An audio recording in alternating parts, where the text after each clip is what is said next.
8 strange behaviors often linked to psychopathy. Psychopathy, a multifaceted personality disorder notorious for its lack of empathy, remorse, and inclination toward antisocial behaviors, has long piqued our curiosity. But alongside these well-known traits, there exists a realm of peculiar behaviors that often leave us perplexed. Now, before we delve into the intricacies, let's be clear: these behaviors alone do not automatically signify a full-blown psychopath. Nevertheless, they do raise some eyebrows and make you go, that's a little weird, isn't it? Without further ado, let's explore some of these behaviors and their potential connection to psychopathy. Number 1. Speak slowly and quietly. Psychopaths tend to speak in a slow and quiet manner for a couple of reasons. First, it's a way for them to gain control and appear more powerful. By speaking slowly and quietly, they make people listen closely to them and feel tense, like something important is about to happen. Secondly, it's a tactic for manipulation. When they speak in such a manner, they can plant ideas or suggestions in people's minds more easily. It's a way to make others accept or believe what they say, even if it might not be true or beneficial. It might also be related to differences in how their brains work. Number 2. Cause and effect thinking. Psychopaths understand life in terms of a strict cause and effect cycle that lacks emotional nuances or moral considerations. This perspective affects their decision-making abilities. They focus on tangible facts and outcomes rather than emotions or ideals, and disregard the negative impact of their behavior on themselves and others. This approach makes it difficult for them to build meaningful relationships and often leads to negative outcomes for those around them. Number 3. Frequent language in the past tense.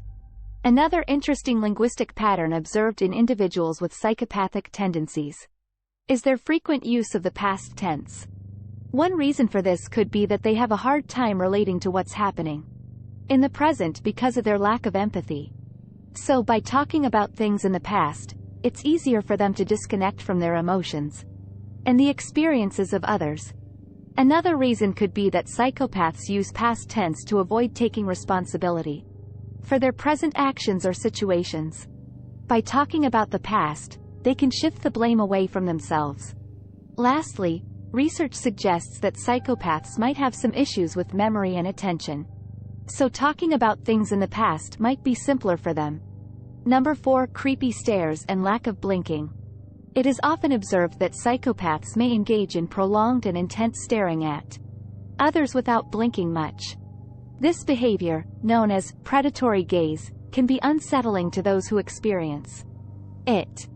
One possible explanation for this behavior is that psychopaths have a reduced capacity for emotional connection with others. When we look at someone with empathy and interest, we naturally blink our eyes as a way to connect and establish rapport. However, psychopaths may not feel this need to connect emotionally, resulting in prolonged periods of unbroken gaze. Additionally, psychopaths may use intense staring as a way to intimidate or exert control over others. It can be a manipulation tactic designed to unsettle or provoke a reaction.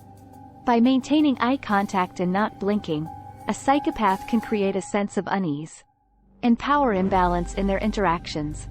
Number 5. Trouble identifying smells.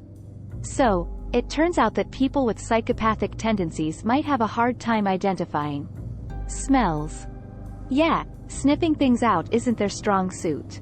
This is because their brains, specifically the part called the orbitofrontal cortex, doesn't work as well when it comes to processing smells. Now, there's still a lot more research needed to fully understand why this connection exists and how exactly it works. But it's definitely an interesting area of study that gives us more insight into the unique differences in the brains of individuals with psychopathic tendencies. Number 6. Poor response to yawns. You know how yawns can be contagious? Well, for psychopaths, it's like they're immune to it. Empathy plays a crucial role in contagious yawning, as it involves the ability to understand and share the emotional state of others.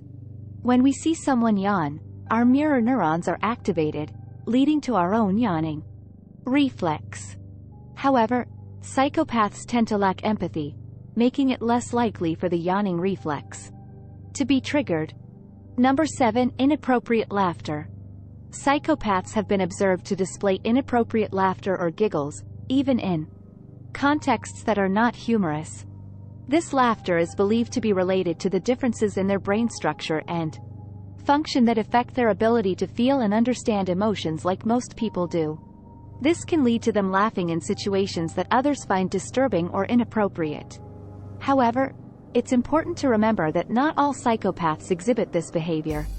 And not everyone who exhibits inappropriate laughter is a psychopath. There are other conditions that can also cause this type of laughter. Scientists are still trying to understand how this behavior is related to psychopathy and other conditions. Number 8. Lack of fear recognition.